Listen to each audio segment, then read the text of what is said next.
জিজ্ঞাসা করলো বলে ইনো কিতা হইছিল বলে কালকে এখানে সিকন্দর আলী সাহেব রহমতুল্লাহ আলাইহির ইসালে সাহাবর মাহফিল এখানে সামান্য দম লাগিয়া দায়িত্ব এখানে এখনো পর্যন্ত রহমত অবতীর্ণ আমার এক কাপসা খাবকা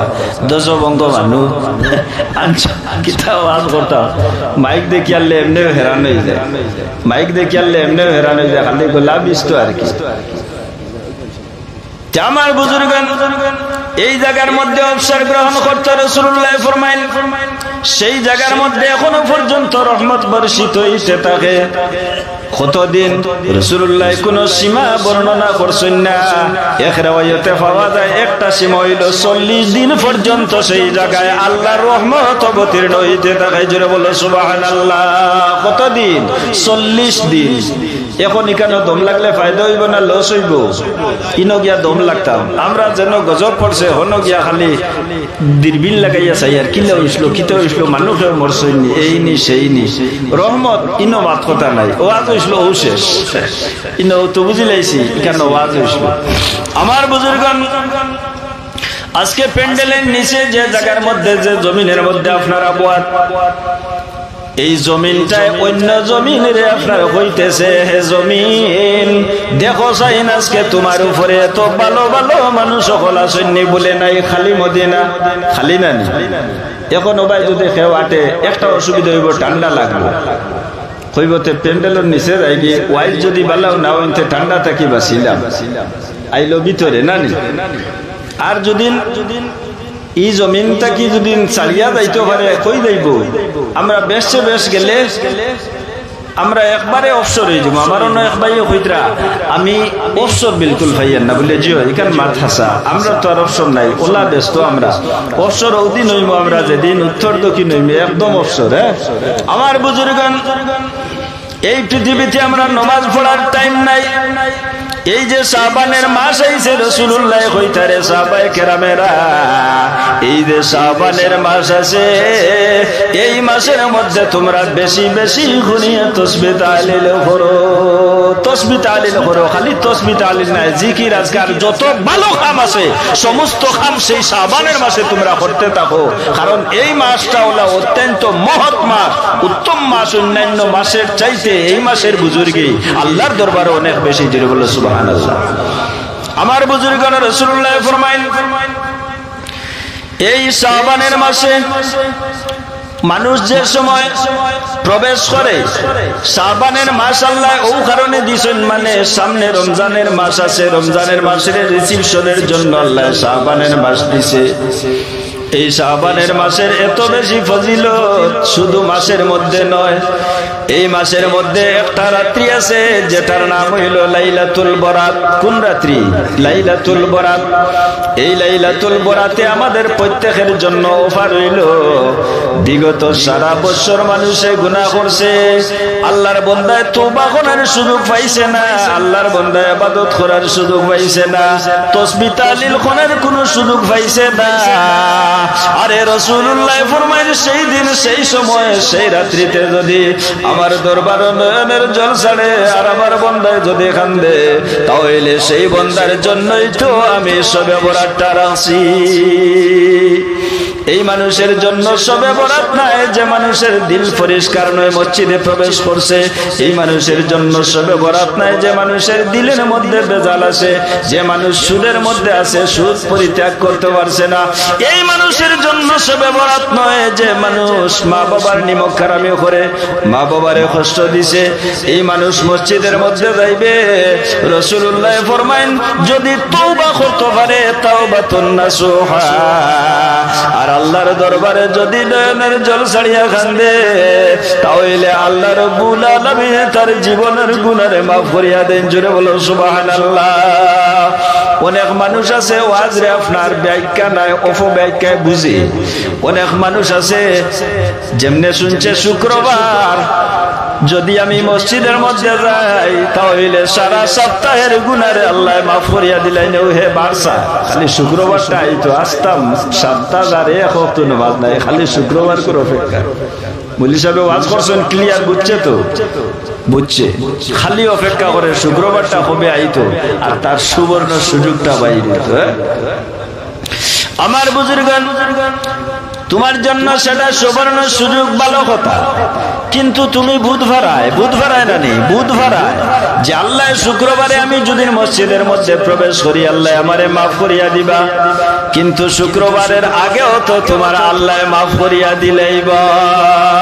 রাসূলুল্লাহ ফরমাইন শুক্রবারের আগে বৃহস্পতিবার রাত্রি, যেটা শুক্রবারের মধ্যে গণ্য করা হয়, এই বৃহস্পতিবার রাত্রিতে আমাদের জন্য করণীয় কি? নাম্বার 1, মিশকাত শরীফের হাদিস, রাসূলুল্লাহ সাল্লাল্লাহু আলাইহি ওয়াসাল্লামে ফরমায় মাগরিবের পরে হোক অথবা এশার পরে হোক মুর্দেগানের রু বাড়ির মধ্যে আয়। আমরা এখানে প্যান্ডেলের মধ্যে যত শ্রোতা বসে আছি প্রত্যেকের মা বাবা আসইন না নি? খেয়রের মা বাবা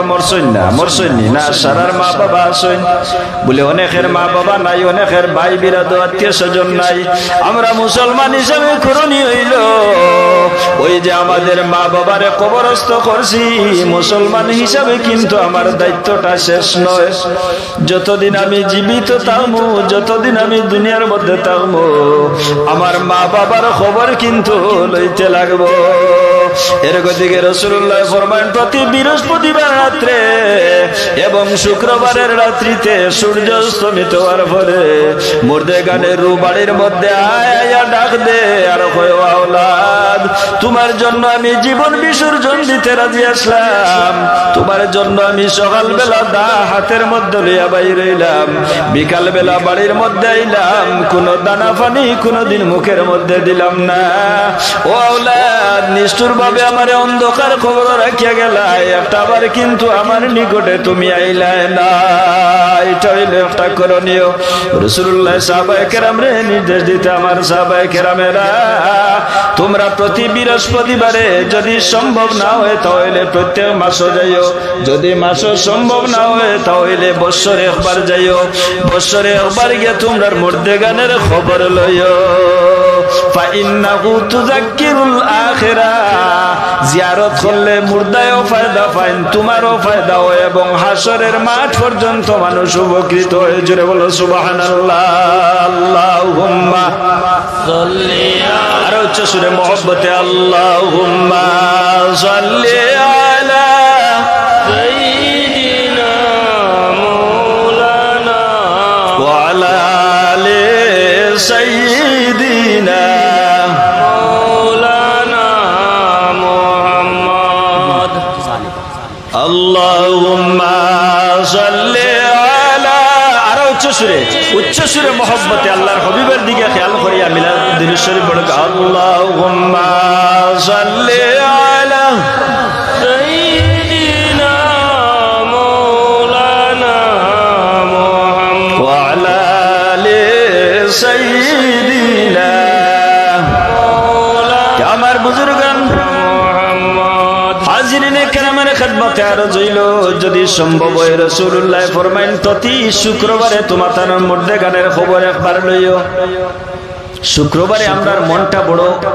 ফুর্তির মধ্যে থাকে কি না? শুক্রবারে আমরা আর মনটা বড় ফুর্তির মধ্যে থাকে। যে সময় ভালো কাপড় গুলা পরিধান করি, খুশবু লাগাই, এরপরে মসজিদে যে সময় প্রবেশ করি 100-র মাঝে 95 জন মানুষের অন্তর পর্যন্ত পরিষ্কার থাকে। হুকা সুবহানাল্লাহ। আচ্ছা বাইরে আইয়া হারলে কিবার আসর ছুটি যায়, ই অন্য কথা, কিন্তু মসজিদও আল্লাহর বান্দা প্রবেশ করে। আমার বুজুর্গান রাসূলুল্লাহ ফরমাইন যদি সম্ভব হয় তাহলে প্রতি শুক্রবারে ভালো মানুষের দ্বারা বইলে ভালো জিনিস মিলে না। এতে আপনারা বাদিলা হইয়া না, আপনারা তো দূরই এখন হিনতা কি উঠিয়া যদি আতর মাখানি লাগো হিনতে দেখতে বেশ সুন্দর হইব। ওই হিসাবে আমার মৌলানা সাহেব আমার আতর মাখাইতরা। আমার বুজুর্গান রাসূলুল্লাহ ফরমাইন শুধু বৃহস্পতিবার না, শুধু বৃহস্পতিবার নাই, শুধু শুক্রবার নাই, জিয়ারতের ক্ষেত্রে প্রতি অক্তে যদি সম্ভব হয় তাহলে মা বাবার খবর লইও, মুর্দেগানের খবর লইও। বলে কয়েকটা ফায়দা হইব, বলে একটা ফায়দা হইল সেই ফায়দা যে সময় কবর সামনে লই আল্লাহর দরবারে তুমি পড়াশোনা করলে যা জানো, যদি সম্ভব হয় তাহলে আলহাকুমুত তাকাসুর সূরাটা গিয়া মা কবরস্থানের নিকটে বসে বসে পড়ার জন্য রাসূলুল্লাহর নির্দেশ, বসিয়া পড়ার চেষ্টা করিও আলহাকুমুত তাকা। যদি সম্ভব হয় না তাহলে সূরা ইখলাস তিলাওয়াত করিও, তাও যদি সম্ভব হয় না তাহলে নিম্ন স্তরে 3 বার দুরূদ শরীফ পড়িও তোমার মুর্দেগানের রূহের উপরে। হযরত আলী রাদিয়াল্লাহু তাআলা আনহু রাসূলুল্লাহর কাছ থেকে ওয়াজ শুনছেন, সাহাবায়ে কেরামে নবীর কাছ থেকে ওয়াজ শুনতা, নবীর কাছ থেকে ওয়াজ শুনতা, আমল করছেন। রাসূলুল্লাহ ফরমাইছেন, ও আলী এবং আমার হামরাই সাহাবায়ে কেরামেরা, তুমি তাই জানিয়া রাখো, তুমি তাই একটা কাজ করিও, অপরিচিত কোন কবরস্থানের নিকটে যদি যাও তাহলে যাইতে সময় তুমি তাই পড়াশোনা করিয়া যাইও, পড়াশোনা করিয়া। রাসূলুল্লাহ কইছেন না মিঠাই খাইয়া খাইয়া যাইও, কইছেন পড়াশোনা। আমরা অনেক সময় কবরস্থানের নিকটে দিয়ে গেলে হাসি ঠাট্টা করি, এটা খুব একটা উচিত না। এখানে নাজায়েজ হারাম সাইরো মজমাইলা কিছু নাই, কবরস্থানের নিকটে দিই অনেক সময় রাস্তাও হলো তাকে আমরা তো আটিয়ে যাওয়া লাগবে, কিন্তু ই কথা আমরা স্মরণ করতাম যে ইকানো আমার মতন কত নরজওয়ান, কত পেলওয়ান, কত মুরব্বী, কত যুবক এই অন্ধকার কবর আসেন। রাসূলুল্লাহ ফরমাইন তোমার উপরে তাকে হক আদায় হয়ে যাইব যদিন তুমি দুরূদ শরীফ পড়ো, নিম্ন স্তরে 3 বার কুল হুয়াল্লাহ শরীফ পড়ো। 11 বার পড়ার রিওয়ায়াত আছে, মান কারা সূরাতাল ইখলাসে 11 মাররা, যদি সম্ভব হয় 11 বার পড়ো। আলিয়া শুনছেন যে কবরস্থানের নিকটে দিয়ে যাইতে পড়াশোনা করিয়া যাবা লাগবো। হযরত আলী রাদিয়াল্লাহু তাআলা আনহু একদিন কবরস্থানের নিকটে দিয়ে আটিয়া যাইতরা, আতামিন উতামিল মদিনা, মদিনার একটা কবরস্থানের নিকটে দিয়ে আলী যাইতে সৈনাটিয়া যাইতে সময় মনের মধ্যে আইলো সামান্য পড়াশোনা করি আমার নবী যে কইছেন 11 বার সূরা ইখলাস তিলাওয়াত করছেন, রাত্রে বাড়ির মধ্যে গেছেন, যাওয়ার পরে ঘুমাইছেন, ঘুমানির পরে হযরত আলিয়া খাবে দেখরা। আমরা তো খাব দেখলে যেন মনে হয় বয়ান করি, ইয়াদ রাখবা খাব খুব মারাত্মক জিনিস, সতর্ক থাকার চেষ্টা করবা। যেসা মেসা মানুষের কাছে খাব বয়ান করতে না। মুহাম্মদ ইবনে সিরিন রহমাতুল্লাহ আলাইহির কাছে গিয়া খাব বয়ান করার পরে সর্বপ্রথম এর তো সর্ব অবস্থায় ওযু থাকতো, এর বাদে ওযু পড়িতা, এর